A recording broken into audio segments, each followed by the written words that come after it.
John Kerry, he has come out to say today that this would essentially be an unbelievably small, right? And we've got the clip here.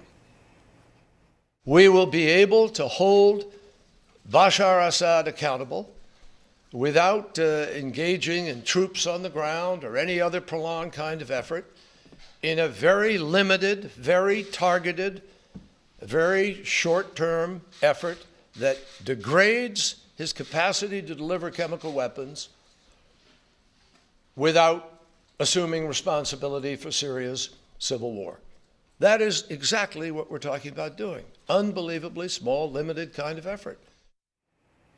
I don't think anything that you call unbelievably small is actually a good thing. I mean, how is that a good argument? I think McCain has come out and said that this is unbelievably helpful, unhelpful. Yeah, I mean, they're kind of trying to thread this needle of making a foreign policy case that this is where we're going to make a difference, and so their incentive is to build that up as much as possible, but also to make a domestic politics case that no, it's not going to be anything and we're not going to make any difference. And the hard truth that they're trying to work around is that we don't see much of a role for ourselves in this one way or the other, and that we don't, and we the administration don't believe that it's going to make that much of a difference, but we think it can make a little bit of a helpful difference. And it's easy for someone on the sidelines like me to make that case, but when you're trying to sell Congress on the one hand on look at all these benefits but don't worry about the downsides, it's really tough to make a case for will help a little.